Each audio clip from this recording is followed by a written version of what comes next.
saioa da hezkuntza, ikusi duzu egitaragoan bi islari aurrikusten dituela, leire gireño metodologuna, eskola eleaniztasunen hezkuntzen gaineko jarrerak gogoetagai, eta bigarrena, berez, izan hausnartu sarian parte hartu zuena Naiara Berazategi, hizkuntza eta kultura aniztasuna Bilboko eskoletan. Arazo personal bat izan du Naiara, azken ordukoa, eta abisatu digu ezin izango dela etorri. Orduan, leire prest dago bere partean batea, baina gainera, aprobetxatuta leire hemen dagoela eta Naiara zintzela etorri, eta prest dago, tailatxo bat egingo du. Leire kiratuko du, sorpresa da guretzat ere, hau Naiararena justo batzoko gozatu izan da. Orduan, gaurko saioari etekin atarako digu, eta hori Naiarak bidali dit, aurkezpena, prestzeko aurkezpen bat eta dokumentu bat. Orduan, Naiararen zatia behar, nodo jasoko dugu, bai? Orduan, publikoa zurea. Eskerrik asko. Eskerrik asko. Uste nahiko ondo zuten dela, baina jarri egon, ezta? Nahiago dut zutik egin, baina zutik egitziak hau bakar, eta zela moldatzen ez. Pentsatzen dut, zehikoan aztengo jatela. Ondo zuten da? Nire lehenko zatian zehatuko naiz ordu erdi berrogei minututik ez pasatzen, alderdi teorikoak edo, baina sartu ditut alako galdera batzuk edo, hizkuntzan aniztasunan gaia gogoeta egiteko, niri bidean ateratzen zaizkidan galdera batez ere eskoletan, gurasoekin edo ari naizenean lanean, tartekatuko ditut alako egoera batzuk. Eta gero, Naiaran zatia osatzeko, ez dut osatuko, zatik bere ikerketan berri ez dut emango, eta hori irakurko dugu bialtzen dugun horretan. Eta jertxo bat egingo dut, gurasoekin egindako tertulia batzutatik eta ateratako idea batzukin, zuek jarriko zaituet lantaldeetan soziolinguistika lan txiki bat egiten, bai? Ez dugu asko lusatuko saioa, baina pixka bat osatu eta bitzu zitzaidan interesantea partekatzea zen niri horrek asko ematen dit, ezta? Gauza bat da, alderdi teorikoak eta horiek asko ematen dut ere bai, baina gero, egunerokoan hizkuntza aniztasunean, euskara bizi berritu nahi dugunean aurkitzen ditugun batez ere ideologia eta jarrera eta praktikak ere bai, nola eragiten diguten gogoeta eragiten diguten. Tituloa hoxe jarri nio, eskola eleaniztunean hizkuntzen gaineko jarrerak gogoeta gai. Euskararen bizi berritzerako aukera bat daukagu edo ez. Aspaldiari gara, badakigu 150 gora hizkuntza hitz egiten direla, Nafarroan, EAEn eta iparraldean ere beste izango dira, agian gutxiago. Eta euskara bizi berritzeak baldintza sozial berrietan gogoeta asko eta kezka asko eta erronka asko jartzen dizu.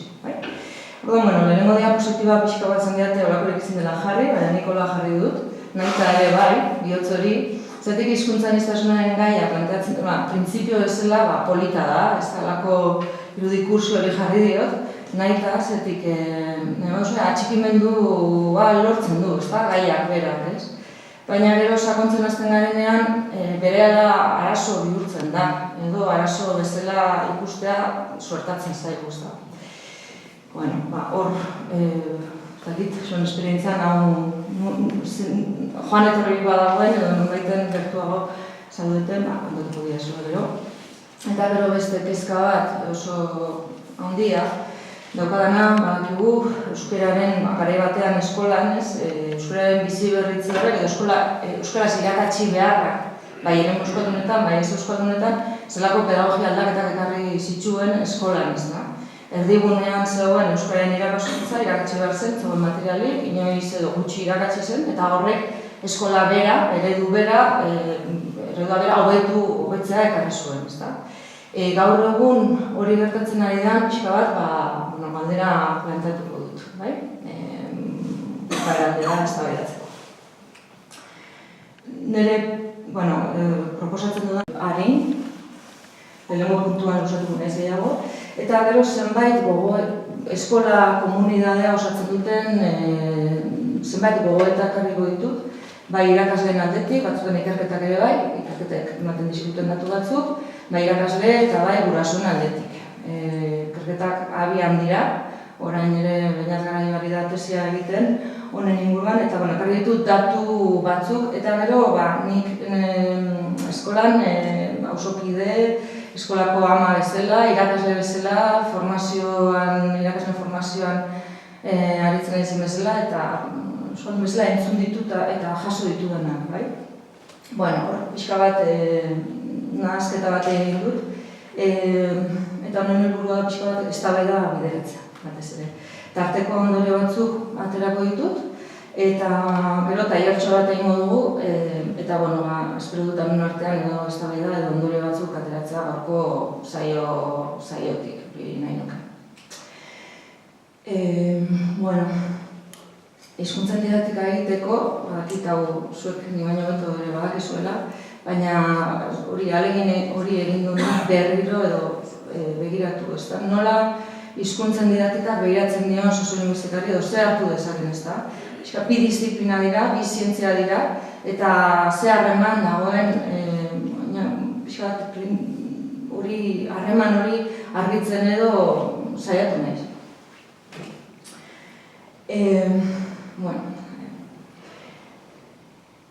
Lehenengo aurkeztuko ditut hizkuntzen didaktikaren ikergaiak zeintzuk diren, ezta? Behintzat Dolz, Gagnon eta Mosquerak planteatzen dituzten bezala.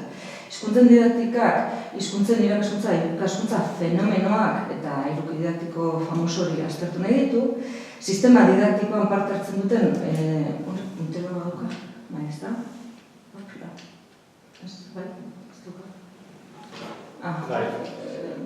Bigarrenean ari naiz.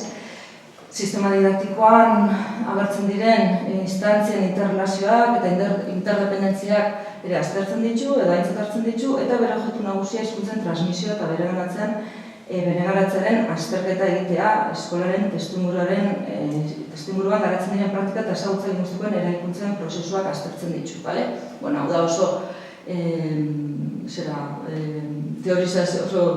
teorizazio labur bat, hizkuntzen didaktikan azterketa objektuenak, baina hor ikusten dugu oso importantea dela eskola eta bere kontestua eta hizkuntzen artean dauden harremanak eta baita ere eskola osatzen duten agente guztien edo sistema didaktikoa osatzen duten agente guztien harremanak. Legeetatik gurasoetaraino, ezta? Hor dena barne hartzen da. Soziolinguistika hizkuntzen didaktikaren erreferentzia disiplinatuko bada, psikologia den bezala, pedagogia den bezala, linguistika bera den bezala, antropologia edo soziologia den bezala, da disiplina bat erreferentea. Disiplina bere gaina da hizkuntzen didaktika, baina disiplina desberdin horietatik hartzen duen bezala, soziolinguistikatik ere bere ganatzen ditu edo bere ganatu behar ditu zenbait jakintza edo horren berri izan behar, ezta, aurkikuntzen berri. Are gehiago, ezta, guretzat nahiko agerikoa da, baina ez eskola sistema guztietan, zatek hizkuntza hegemonikoak irakatzen nahi dituzten sistemetan, ez da gaina agerikoa, beharra. Gure kasuan, hizkuntza gutxitua bizi berritu nahi duen sistema batean, hizkuntza sistema batean, beharrezkoa dugu. Soziolinguistikak berak, Europar marko bateratuan da Heziberrin leku nabarmena jarri dut, igual gehiago beharko luke, nire aztertu, erakutziko dizkizuet, pasartetxo batzuk, Europako markoarenak eta Heziberrikoan non aipatzen den edo non garbi agertzen den soziolinguistika hizkuntzen irakaskuntzan landu behar dela. Hau da Europako markoko zati bat, eta esaten da azken urteotan eleaniztasunaren kontzeptua gero eta indar handiago hartuz joan da Europako Kontseiluak hizkuntzen ikaskuntzari buruz duen ikuspegian. Baina eleaniztasunak ez du hizkuntza aniztasun soila izan nahi. Beraz, hemen aurkitzen dugu lehenengo geltokia, ezta? Eleaniztasuna da gauza bat eta eleanistasunaren kudeaketa da beste gauza bat. Hizkuntza aniztasunak hizkuntza asko zegoetzea edo gizarte jakin batean hizkuntza asko aldi berean bizitzea izan nahi du. Gaztetxe batean edo hizkuntza sistema jakin batean eskaintzen diren hizkuntzak diversifikatze hutsarekin lor daiteke hori. Ikasleek atzerriko hizkuntza bat baino gehiago ikas dezaten bultzatuz eta ingelesak nazioarteko komunikazioan duen nagusitasuna murriztuz. Gero esaten da, ikuspegi analitzak hau esan nahi du ordea, gizabanakoek hizkuntza baten kultur ingurunean duen hizkuntz esperientzia zabalduala hasi, familia hizkuntzetatik eta gizarte hizkuntzetaraino oro har eta beste herri batzutako hizkuntzetaraino. Baina nik behintzat argitu baduzue, mesedez esan, hizkuntza gutxituen inguruko aipamen garbirik ez dut aurkitu. Maliteke nik hizkuntza eleaniztasuna bermatzea eskatzen da, ingelesaren hegemonia gutxitzea eta familia hizkuntzak aipatzen dira, baina Europako hizkuntz gutxituen inguruan aipamen garbirik, uler daiteke, baina aipamen garbirik ez dago. Hori da, nire lehen galdera, hizkuntza gutxituen aipamen garbirik zehatzik ez litzake behar, eleaniztasunaren kudeak eta den teorizazio horretan, edo, gure inguruko eskola ereduetan, nazten duten bezala, ez dute inbeste, ez da, gogoetatzeko hontaz. Claro, estatu frantzisean, edo Suitzan, edo bestileko batzuetan, ingelesak alako hegemonia hartzen ari da, ze ingelesaren kontrako jarrerak egartzen gara. Dira, leku batzuetan aspaldikoak dira, baina orain areago indartu dira. Europako markoa idatzi dituzten horietako batzuk horrekin kezkatuta daude, baina ez hainbeste hizkuntza gutxituekin. Eta Dolzek eta aipatzen dute, ez da, guk dakigun gauza bat. Eta da, la demanda a favor de la pluralidad también oculta desigualdades, gracias a las relaciones complejas y dinámicas que las lenguas mantienen entre ellas. Askotan eleaniztasunaren atzean, beste hizkuntza hegemoniko batzuen interesak, eleaniztasun eskaeraren aurrean, beste hizkuntza hegemoniko batzuen eskaerak daude. Baina, alboratu egiten dira hizkuntza gutxituen beharrak edo sustatzen dara.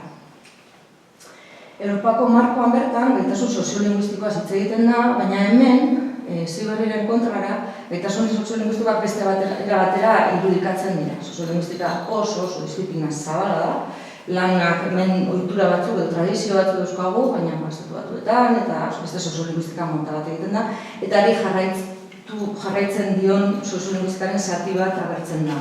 Zaten da, komunikazio gaitasunen osagaiak direla linguistikoak, soziolinguistikoak eta pragmatikoak.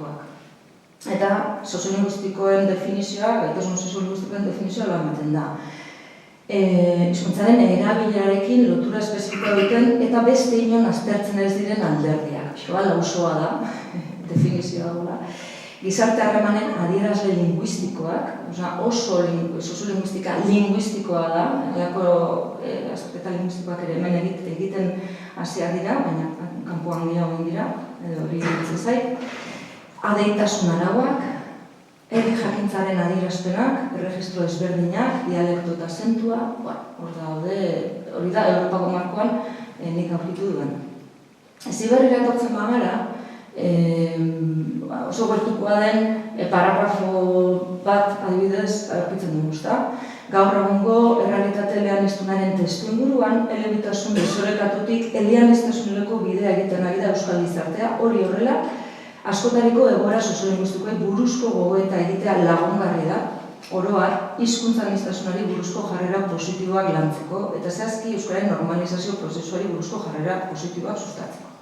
Egoera eleaniztunetan modu proaktiboan eta ekitatez jarrutea bultzatu behar da, gure ikasleen artean. Gogoeta hau oso kontestualizatua dago, hizkuntza gutxitua ardazuen sistema baterako, ezta?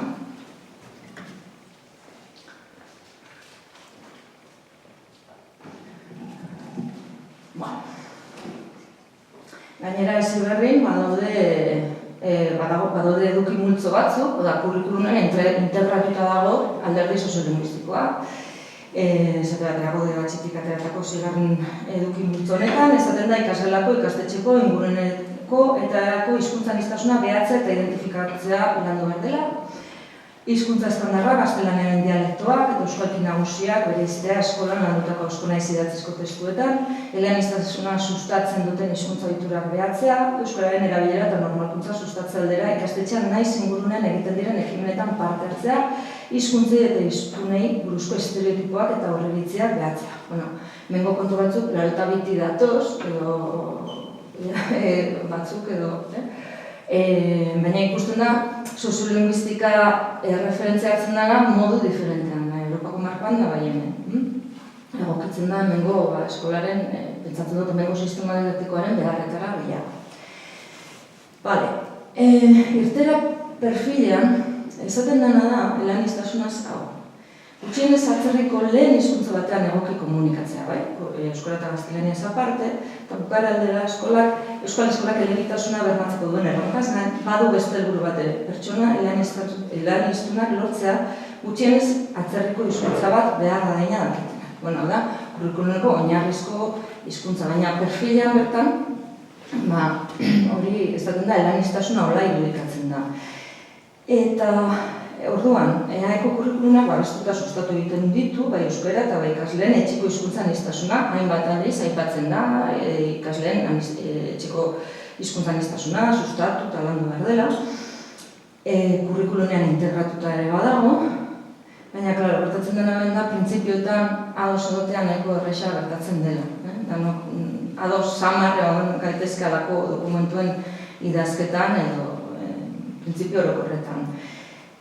Azterketa xeago bat egiten badugu, edo nik egin dudan moduan behintzat, azkenean eleaniztasun hori kurrikulunean bertan ja irudikatzen da euskara, gaztelania, ingelesa bezala. Hizkuntza aniztasuna hizkuntza balioa landu behar dela esaten da, baina askotan lerratzen da, askotan isurtzen da hiru hizkuntza horien eleaniztasuna irudikatzen.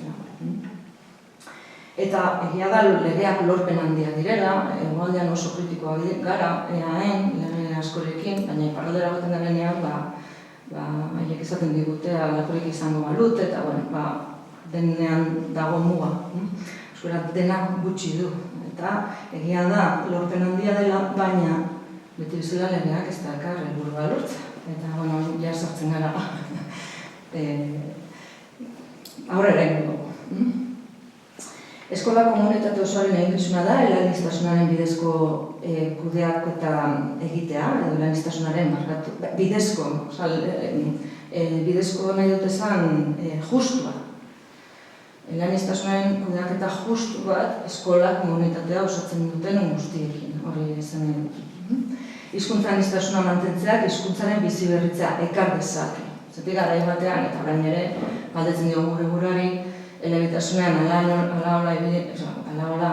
txarrera joan gara euskararen biziberritzean eleaniztasunean nola aterako gara edo, ezta? Badago Karmaiunek eta Katalanak, esate dutenak, hizkuntzek aukera gehiago dutela biziberritzeko aniztasunean, elebitasunean baina. Bi hizkuntza gehiago daudenean, lehia handiagoa da, eta hizkuntza batzeko aukera gehiago dagoela, hori baieztatzen duenik, edo hipotesi hori egiten duenik, badago. Munduko hizkuntzen elebitasun eta eleaniztasun egoerak aztertuta gero. Ikusi dute, elebitasunean kalera handiagoak daudela hizkuntz gutxituntzako. Beraz, aukera bat omen dauka. Dena den, datu kezkagarriak dauzkagu, EAeko hizkuntza sistema lorpenetan, hizkuntza mailako lorpenak egun ez da lortzen euskaraz onargarria den mailarik, badakit lehenago ere ez den konforme, baina gauza bera doaz eta urtez urte egiten diren diagnostikoetan eta ebaluazioetan berakagoaz. Eta azken ebaluazio diagnostikoan errepaso bat egin da,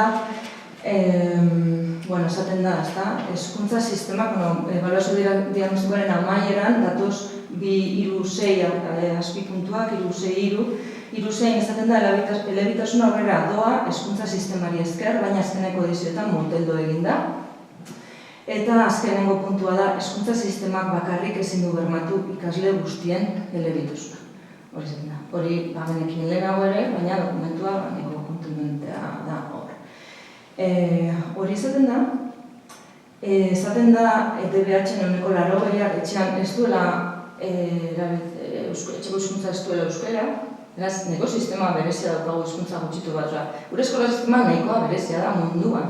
Euneko 80 ez du etxean erabiltzen, eta hau orain gero eta ohikoagoa da, gero eta ikasle gehiago ari dira ingelesez ikasten, gaztelera duenak izan da, edo edo 1000 hizkuntzatakoak, ari dira ingeles eskolatzen, baina eskolatze hizkuntza hori, hizkuntza gutxitu bat izatea hori bai dela nahiko arraroa munduan zehar. Publikoan, ehuneko 41 testu lortzen euskara maila gutxienekoa eta kontzertatuetan ehuneko 52ak. Gutxienekoa da oso gutxi. Besteak ere ez du esan nahi, badakigu bezala, gaitasun batuko dutenek erabilera eroso egiteko edo. Eta esaten da baita ere erantzun malguak eta egokituak behar direla.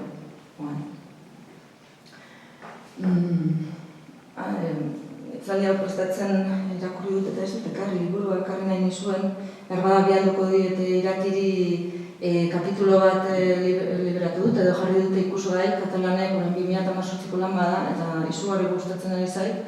Sarrera horretan dago ez nahi nuen guztia egia esan, hortik gutxi ekarri dut, baina ez duten gauzetako bat da mikrolinguistika politikoak egin behar direla, ezta? Eta pentsatzen dut, hau gutxi egiten dugula. Zer dut, EAen bintzat, askoz ere eskoletara lotutako edo eremu soziolinguistiko ezberdinak esaten du kurrikulunak egin behar dela. Baina gero, nik uste dut ez dauzkagula nahikoa baliabide eta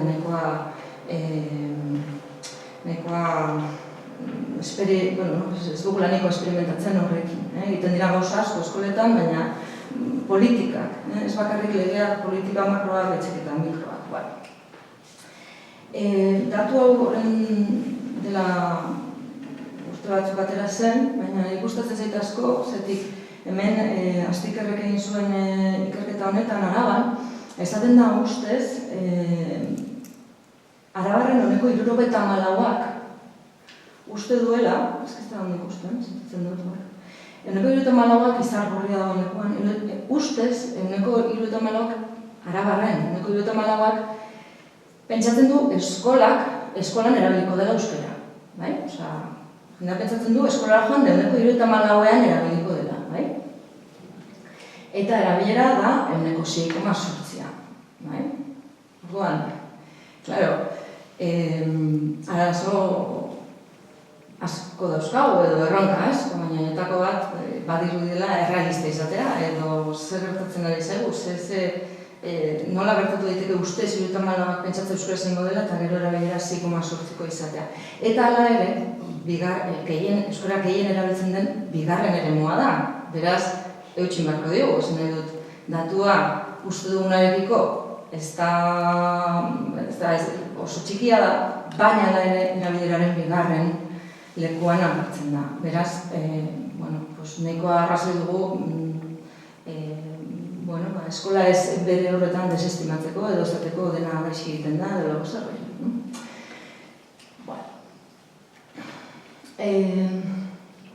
Hizkuntzen arteko harremanen desoreka gainditzeko aldagai soziolinguistikoak aintzat hartu behar direla baieztatzen da, hainbat lanetan, badakigu eta aurrera egingo dut, PowerPointa bialduko dut edo jasoko duzue, referentziak eta hartzeko.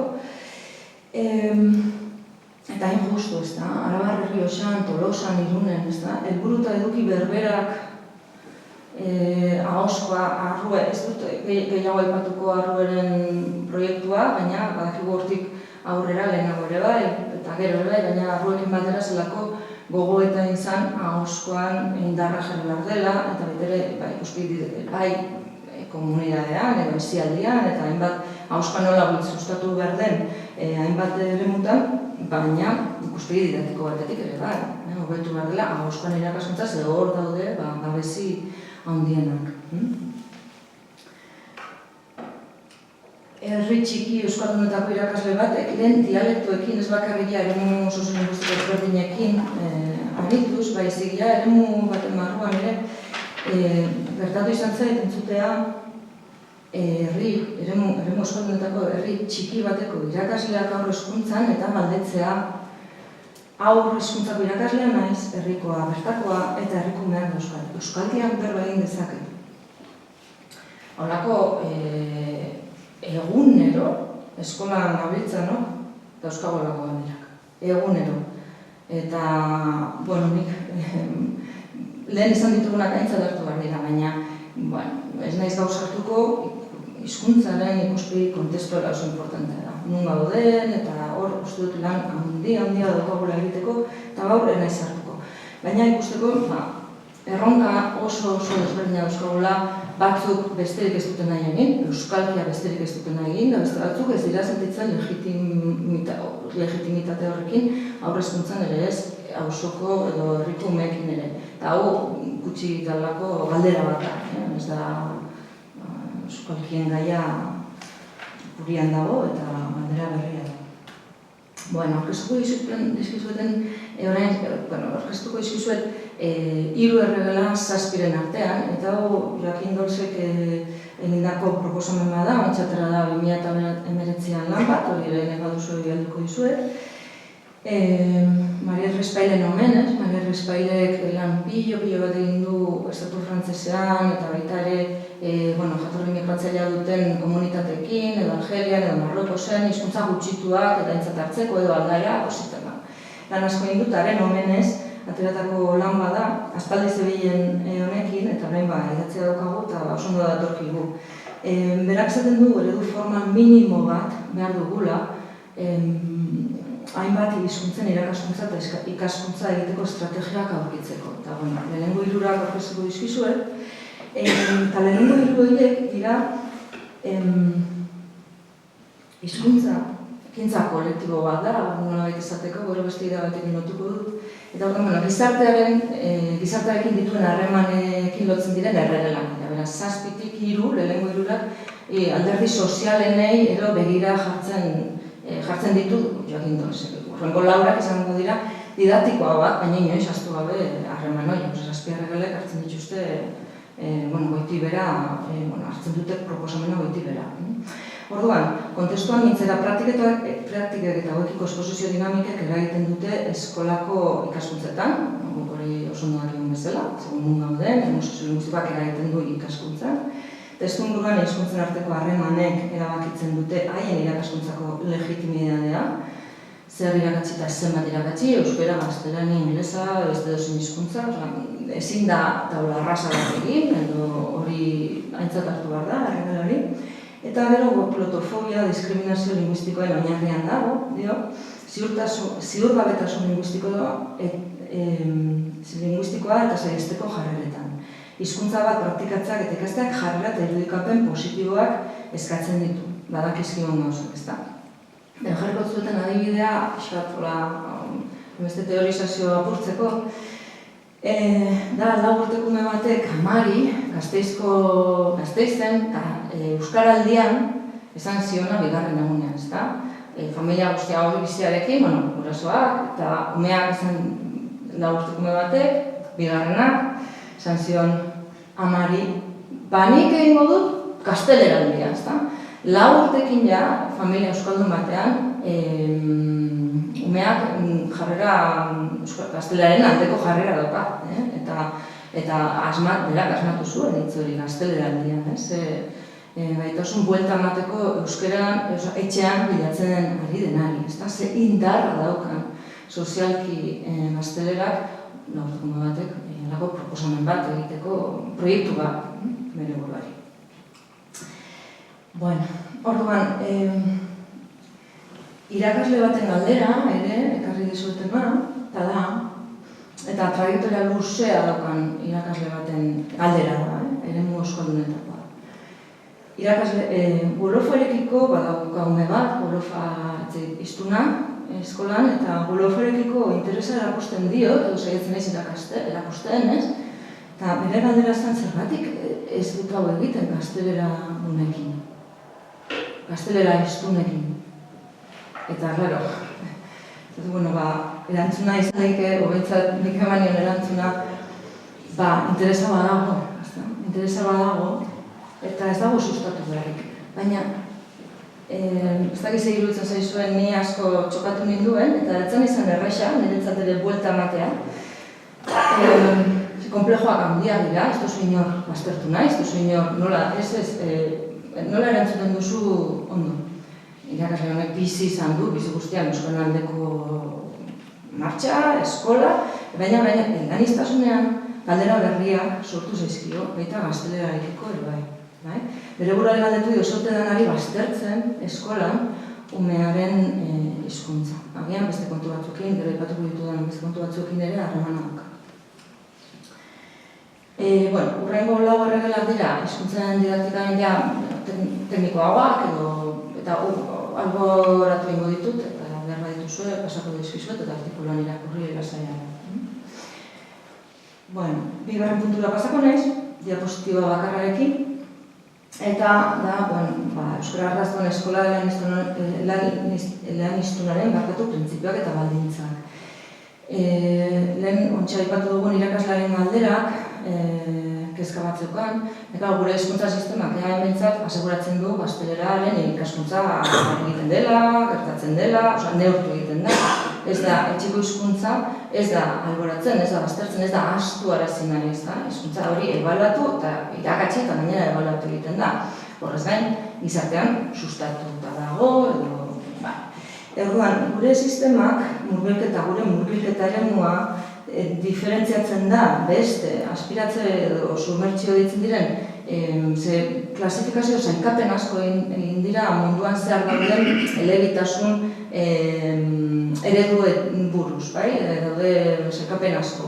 Zenbat irakasten da, zein helburua eta Joaquin Dosek eta Itziarri Azabal egin zutena, zen banatu finean daude bi, bat, benetan, elebitasuna edo eleaniztasuna bultzatu nahi dutenak, edo lortu nahi dutenak, eta hor, hizkuntza gutxituak batez ere bultzatzen dira, eta besteak, pixka bat usten dutenak, aurre hezkuntzan igual pixkat, edo lehen hezkuntzan urte batzuk, edo ordu batzuk, edo helburu garbia ez daukatenean konpromiso garbi bat hizkuntza eleaniztasunerako. Orduan gure sistemak egin duena, helburua ez da izan bigarren hizkuntza bat euskara ikastea eta etxeko ahaztea, hori da sumertzioak egin duena edo egiten duena, ezta? Helburua da umeak hiztun elebidunak edo eleaniztunak sortzea. Irakasleak ere elebidunak dira, irakasleak eurak dira eredu emaile honenak eta honienak. Bestetik familiaren araberako erabakia da, bestetan estatuan kargatzen da. Hemen beharrezkoa da, gero etorriko gara honetara, gurasoen implikazioa. Nik baino beto dakizu. Baina batzutan, oin esaten da, ezta? Pixka bat, galdu indala edo lotura hori edo gurasoen babes hori, ezta? Euskara ikasteko behintzat. Lehen hizkuntza orduan kontutan hartzen da, irakatsi egiten da, ebalatzen da, eta orduan eleaniztasunaren izaera da gehiketazkoa, ez da kenketazkoa, nahi da gehitu hizkuntza bat, ez kendu bat. Eta, elebitasunak prestigioa du, baina elebitasunak ahobiko elebitasun dituko diodanak ere badaude, ez da. Elebitasuna sustatzen da hileko askotan, baina hizkuntza gutxituak bazter guzten dituenak. Orain elebitasunak prestigio irabazi du alde guztietan. Arabako datu edo batzuk ematearen, uste neko ondo nola, esan duzue. Nola irudikatzen dugu eleaniztasuna, ez da? Niri bintzat hau kostatzen ari zait, ze eleaniztasun, ez da? Nola ikusten dituzte eskolako partaideek hizkuntzen arteko harremanak, ez da? Norekin nahi dugu eraiki eleaniztasuna. Erabakiak hartzen ditugu egunero, eleaniztasunarekiko, inglesa dela, gaztelera dela, beste hizkuntza bat dela. Irakasle eta gurasoen datu batzuk ekarriko ditut, Araban egin diren ikerketatxo batzunak, asko ez dago, behar baina gutxiago dago, baina ez ditut, ez da gutxiago laburtu, hartu ditut datu batzuk, nire gaurko egokien iruditu zaizkidanak, baina asko daude. Eta ikasleenak, zautzen badituzue esan, gutxiago daudela iruditzen zait. Ideologia eta ikasle gazteen honen dut esan, Beñat hortan arituko da, eta izango ditugu datu berriak. Nire galdera da, hizkuntza aniztasuna balioesten da. Printzipio bezala bai, adostasun soziala handi xamarra da, baina, euskararekiko beti Gipuzkoan eta Bizkaian baino gutxi dago, ezta? Adostasun soziala euskara sustatzeko eleanitz horretan. Horrekin kontatzen dugu. Sakontzen hasiz gero, berriz, komunitate osoan hitza daukagu. Ez bakarrik hizkuntzei dagokionez, ez daude bakarrik hizkuntza asko, baizik eta jarrerak ere, asko, eta oso kontrakoak, ere bai, ideologia jarrera eta dagokienez. Inoiz euskara ondaretzat hartu ez duen komunitateak, Astikerren datuetan ikusten da, badagoela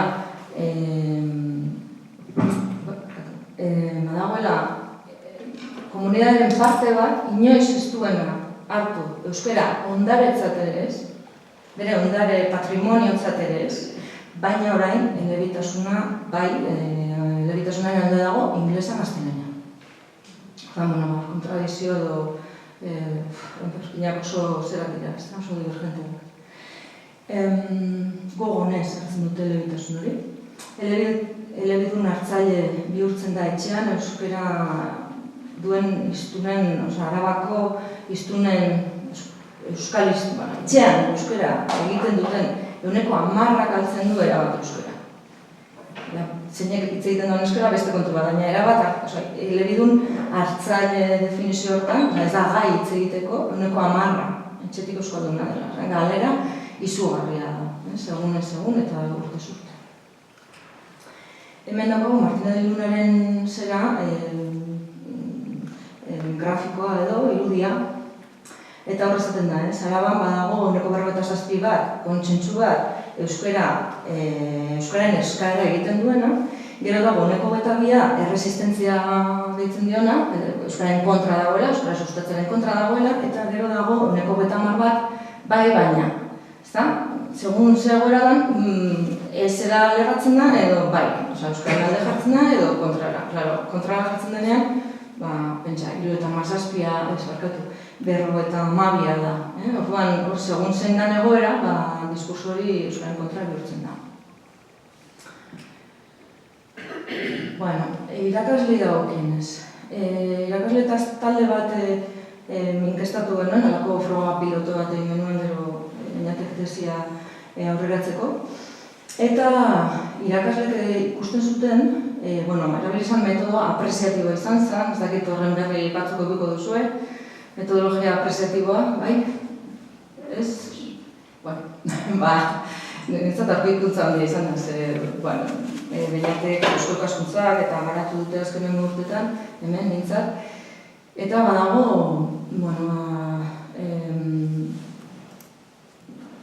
jende bat, esaten duena, hizkuntza gutxituen biziberritzea oinarritu dela, labur esango dut eta erdi aldu da bezala, baina hizkuntzen biziberritzea oinarritu dela gabezietan. Hizkuntza hegemonikoekiko dauzkagun gabezietan, ez daukagu hau, lortu behar dugu. Orduan horri buelta emateko aukera daukagula hurbilketa apreziatibo batekin, izango litzateke indarguneak identifikatu eta indargune horiek sustatzea. Orduan, duzue, galderan dago gakoa, esaten dute, zerk eskatzen zaitu gehiago, baina zerk ematen dizu baliabide gehien euskara sustatzeko eskolan. Galderak aldatu egiten dira, bilatzen dira baliabide positiboak edo etekina ematen dutenak edo horiek. Orduan, metodologia apreziatiboa erabili zen. Hori Beñateko beto esplikatuko dizue. Eta bereik esaten dutenez, erronka. Handia da, euskara irakastea, dakizuen bezala, baina erronka hori beharrezkoa da. Aurrera pena hartatu dadin, aldaketak, motivazioa, konpromisoa izateko. Euskaraz irakasten den eskola batean, irakasleak konpromesua, beretzat erronka hori konpromesu bilakatzen da eta gauzak hobeto egiteko bide ere bai. Eta baita aldaketa pedagogikoa bilatzea. Beti bilaketa berrietan sartzen zaitu. Hori aspaldiko kontuak dira. Nafarroan formazio gehiena jarraitzen zuten irakasleak ziren euskarazko irakasleak. Esate baterako aspaldiko datuak dira, baina beti zerbait hobeago horrek hobetzen du irakaskuntza, baina hobetzen du eskola beran ere bai. Eskola erakargarria egiten dela esaten dute, eta baina baldintza batzukin. Eta baldintza horietako batzuk dira eskola komunitatearen elkarlana. Ez badago elkarlana, ez da lortzen. Aniztasuna dagoenean bereziki, testuinguru horretan eginda pilotoa.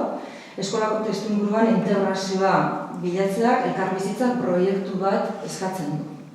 Ez da, orain euskara sustatzea aniztasunean, eskatzen du gogoratzea, lehen bigarren puntuan azaldu dizueten hori, gurasoen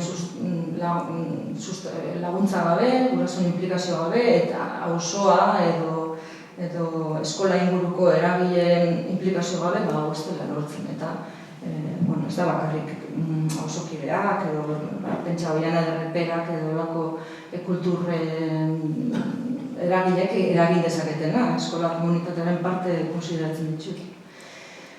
Bero dago beste kontu bat, aipatu nahi nuena, eta orain badago kezka handi bat, pedagogia berritzaileekin edo izan publikoak, izan kontzertatuak, ez dute hortan sartu nahi, baina nire galdera hasieran bazan, ezta? Euskararen bizi berritzea, pedagogia, orain gertatzen ari diren pedagogia aldaketen erdigunean dago, oraindik, bi aldaketa motaz edo bi pedagogia berrikuntza motaz arituko naiz. Bat, ingelesan irakaskuntza edo hizkuntza bateratuarena, hori aldaketa izugarria, diru pilo bat bideratzen ari da, indar pilo bat ere bai, ingelesero irakasleak sendo dabiltza lan horretan, eta ikusiko nahi dut, baina baita ere pedagogia, espazio libre, eta pedagogia errespetuzkoak, eta egite edo bilatze honetan, bai?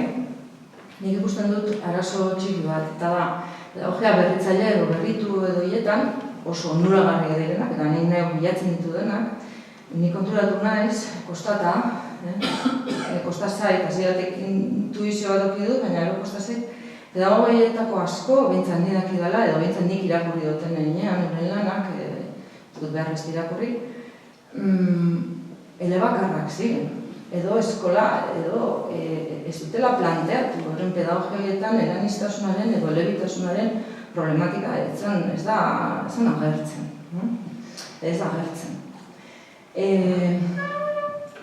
Gizarteen berezko elebitasun, gizarteak berez dira elebidunak edo eleanitzak. Europako nazio-estatu horiek sortu direnean elebakartzera joan da, baina munduan zehar berezkoa da, gizarteak, baina, buelta eman dio, irudi horri ez da. Eta orduan, esaten da, umeari bere ama hizkuntzan hitz egin behar zaio, ez dakit entzun dituzun alako gauzak, galdetu ere bai, baina eta nire alabak euskaraz da gaztela zinten badutzen, nola hitz egingo diuzua, berak aukeratuko du, berago hitz egingo dut hortaz. Orduan, espazio libre horiek garatzen ari dira, eta oso noragarriak dira inbaten, baina gaztelera sartzen da barra. Orduan, pedagogia, berrikuntza oso importantea da, baina hizkuntzaren gaia, ez bada modu transversal batean aurreratzen edo aurre ikusten, erregulatu beharra gertatzen ari da, batez ere eredu ez euskaldunetan. Zatik euskaldunetan, erabilera automatikoa badago, hori ez da planteatzen, edo ikusi ditu lanak, hori ez da planteatzen, baina eremu erraldunetan arazo bat gertatzen ari da eta gatazka gertatzen ari da horren kontura. Hizkuntzaren jabekuntza ikuspegi barkatu.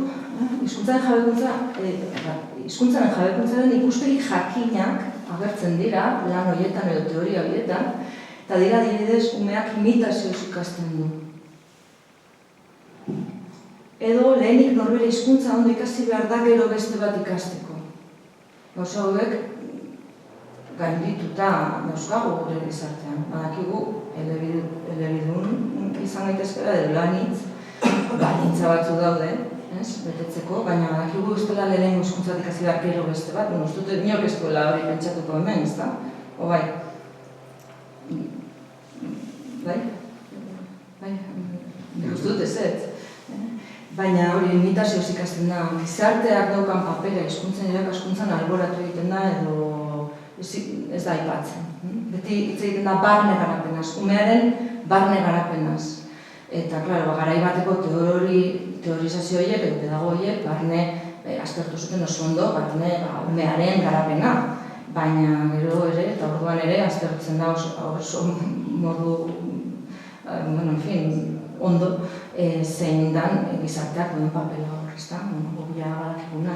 Baina, ari da, hau ez dut ikusten, ikuspegi kritikorik hontan, eta formazio asko ikusten ari naiz, argitalpenak, eskolak martxan jartzen dira, eta ikuspegi hau, eta joaten naiz ikustera, eta ikuspegi hau iruditzen zait eta zabaltzen ari da, eta oso ondo dago, baina hizkuntza gutxituarekin edo hizkuntzaren eleaniztasunarekin problematika hori ebatu beharko da edo horri heldu beharko zaio. Eta gainera batzutan ingelesa sustatzen da. Orduan, esaten da, umeari bera ama hizkuntza edo etxeko hizkuntza bat baldin badauka, ez dakit. Inbarzaiola, baina ingelesa sustatzen da bestaldetik. Orduan, hau da pixka bat, ez dakit non dagoen hori umearen beharretan edo, lortzen da pixka bat, ez nahi dudan? Bai? Bale, esaten da, umeak berba egin nahi duen hizkuntza aukeratu behar du. Hau, badakit ez dela arazo handi bat, baina aukera bat da gogoetatzeko berriro zer dan hizkuntza eleaniztasuna eta zer dan gure eredu berri hauetan nahi dugun edo plantatzen dugun hizkuntzen kudeaketa. Umeek ere eskubide linguistikoak dauzkate, eta umearen edo personen eskubide linguistikoak individualak bezain komunitatekoak dira. Individuo bat komunitate baten barruan kokatzen da. Orduan, umeak zeitz egin nahi duen, harremanduta dago komunitate batek egiten duen erabilerarekin. Umea benetan libre da aukeratzeko. Zerk egiten du libre ume bat aukeratzeko hizkuntza bat, zein nahi duen edo ez? Gizartea, gurasoek irakasleek ez dute zerikusirik bere aukeraketan, guk ja ikusi dugu baietz, irakaslea eredu maila dela, importantea dela, referentea dela, gurasoak ere bai, eta bat. Libre izatea ez alda gizarteko hizkuntzak ikasteko aukera berberak okitzea. Dira pixka provokatzaileak, baina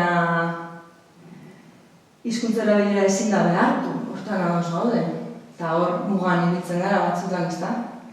Ni bai behintzat. Baina badakigu hizkuntza erabilera ez dela behartzen. Hizkuntza hegemonikoa behartu diren bezala, behartzen diren bezala. Bere hizkuntza ez hitz egiten dute katalanek, baina sustatu bai ez da. Dagoen muga.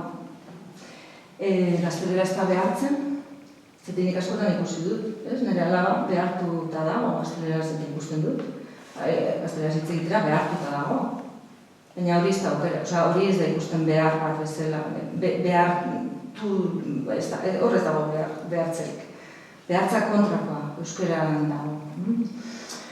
Aldera batzuk, hortxe entziko ditut. Kurrikulumeko hizkuntza direla eta hizkuntza tratara bateratua gomendatzen da kurrikulumean. Euskaren alde erabili daiteke, badakigu baietz. Baina erabiltzen da,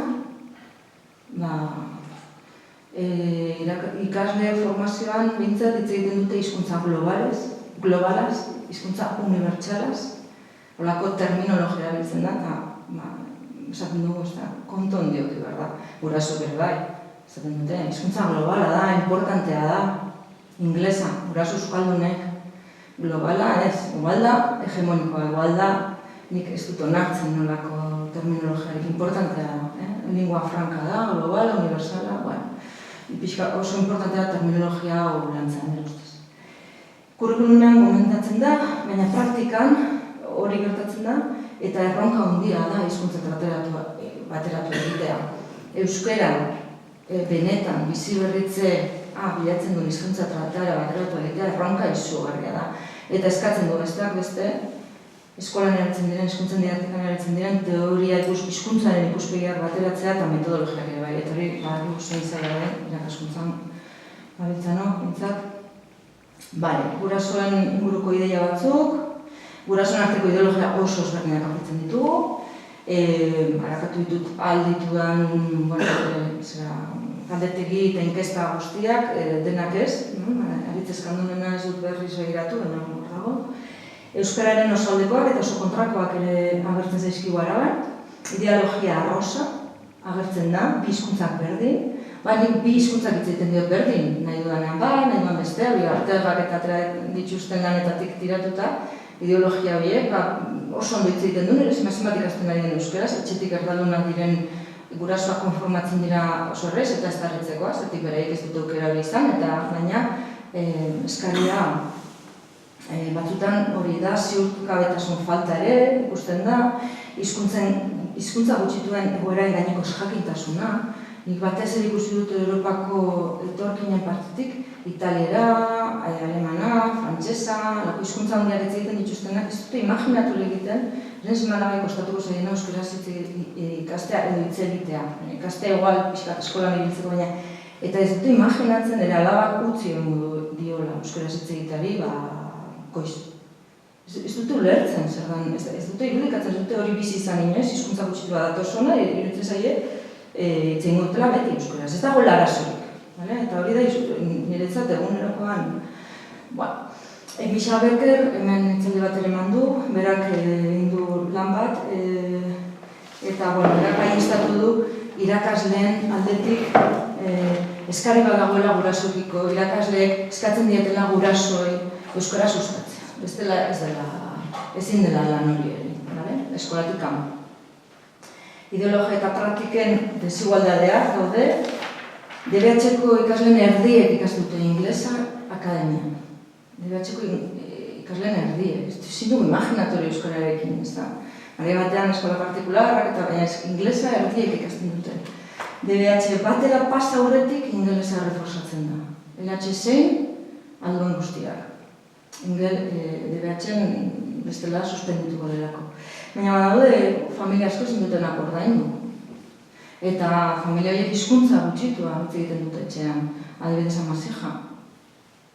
Eta orduan etortzen dira zatera eskolara, izue, lehen hezkuntzan ingelesa gehiago sartu behar da. Zatik, nik ezin zeteak nire semea, suspenditzen du ingelesa, DBH. Eta ez euskara, ez mate, ez ingelesa.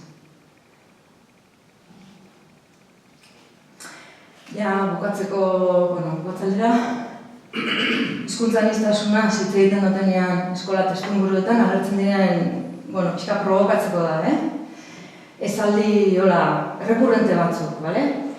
Ez dut karikatibizatu nahi, hauek konversazio oso batzutan, oso errespetuzkoetan egiten da, eta sakonetan, baina tensioa ere egoten da. Eta momentu batzuk egoten dira, non nire izaten didaten bitu lehire. Garrantzitsuena komunikazioa da.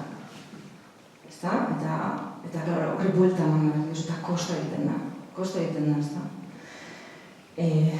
Azin behar duzu berriz, baina, momentu importante bat izan da. Urrengoa izan daiteken, eta elebidunak dira, edo elanitzak, hauek, ez dira elebakarrak, hauek denak edo elebakarrakin, baina elebidunakin denak. Bitu lehire, ez zarbitu, oberena, izango litzari, hizkuntza bakarrakitzea. Eta nik izaten dut, babelgo mitoa, ez? Hizkuntzen madari ikasen idea, agertzen da. Dibertsitatearen balio, falta, ez ematen baliorik. Ikuspuntu elebakarra da. Naiz eta elebidunak izan, eta eleanitzak izan. Edo, Amasijak, lehire, bitu, ez euskera, ez Amasija. Nik kaka ematen Amasija, ez euskera, ez Amasija. Hoberena inglesa eta ketxe. Eta, gainera ni lasaitzeko edo ni ez, eta, tarteko ondorioekin. Amaitzeko eta gero eta gertxora pasako gara. Elaniztasuna bai, jakina, baina zen olakoa. Hizkuntza gutxituak alboratzen dituen ahobiko elebitasuna edo elaniztasuna igual zait. Elaniztasuna nahi duzu. Beharrezkoa dugu soziolinguistika arloa, interbentzio didaktikoak bideratzeko oso. Lehen ikusi ditugu zazpi erregela horien bidez integratzen dara. Lehenengo hiruak dira, soziolinguistikarekin edo kolektibidaderekin edo gizartean egiten den erabilera irudikapen horiekin zer ikusi daukana. Hizkuntza gutxituak tartean direnean ezinbestekoa da. Eta elkarrena beharrezkoa, ez da. Hizkuntzaren hizkuntzartekotasuna fenomena oso konplexua da. Askotan esaten da baita ere, hizkuntza gutxituak hitz egiten dutenekin zubiak badakigu ja ezetz, hor daude lan asko dagoeneko, Manuel Arreana, beste asko, erakusten duten gure esperientzia ere bai. Maputxeek, zatuten nire Maputxe irakatzi nire semeari, arabidekoekin ibili dira urten ez da. Eta Baina, ni bezain pobre izan da egin, ez. Edo hizkuntza gutxitu baten inguruan interesa sortu eta adarra jotzen ari zarenaren sentsazioa, ez da. Nola, zu interesatuta nire hizkuntza, hori gurasoen gauza da, nik gurasoekin bakarrik hitz egiten dut. Ez dute ezer nahi jakin edo beninari buruz, ezer ez, ingelesera pasa dira. Ja, hemen, seme alabekin. Bueno, hiztun berrien, hau pixka bat izango da, arabari, Araba, esateko ariketa bat. Ni eremu euskaldun edo euskaldun samar batekoa naiz, baina urte asko bizina ez naztizen, da zenbatari naizen ikasten hizkuntzaren funtzionamentuari buruz bakarrik. Ez bakarrik hizkuntza gutxituen, baizik eta hizkuntza nola funtzionatzen duen, ez da, eta hizkuntzen arteko harremanak. Eta, klaro, urteak ezaten digute, ez da. Eramu euskaldunetan automatikoki edo erabiltzen da askotan euskara. Baina interesatzen zaiguna da erabilera ez automatikoa. Eta hori mugatzeko, betu ulertzeko gakoak, hemen dauzkagu asko, ez da. Ni askotan gertatzen zait, eremu euskaldunetan bizi diren lagun edo familiakoekin, gaztela ez dira, keba, ez dira ohartzen. Eta hemen, gazteizen gaude, ondoko belatik, ez? Eta oharmen oso, asko aldatzen da. Lehenko zeinak esaten da, lehenko zeinak kuadriakoak esaten dut, zu noiz tizara euskaltzarea. Iruinan bizi nahi zenetik, ez da? Horrek aldatzea izu ikuspegia eta zu baliatu behar dugula, nahiz eta etxegarria ere baden. Orduan, kurrikulunen ere esaten da eta aldatzen dira, ez da? Askotariko gogoeta egin behar da. Nik uste dut egin behar da ikerketa soziolinguistikoa, hemen ere badaukago bat, hortan hasiko dana, eta gainera Araba edo inguruko esparruan. Ikerketa soziolinguistikoa egitea ezinbestekoa da, hizkuntza aniztasuna baliatzeko euskararen biziberritzearako. Ikerketa gogoeta oso importantea da, eta horrekin ere egin daiteke, baina aukera okita, beste aukeran biak. Eta, katalanen esaldi batekin bukatuko dut, ezin da bakarrik simbolikoa izan hizkuntza aniztasunaren kontu hau. Eskolako kurrikulunean landu behar da hizkuntza aniztasuna hori diote, eta beste hainbat gauza interesante pasatuko dizuet sarrera edo liburuaren sarrera. Hoxe izan da, deskantzu pixka bat hartuko dugu, edo nahi bat oso galderaren batin, eta gero taiertxo, dana da hori, taiertxo bat prestatu dut, oso erresa, baina nik uste dut, gauzak askotan erresin da, ez dakit, hau, ikusiko duzuen, sorpresa txiki bat.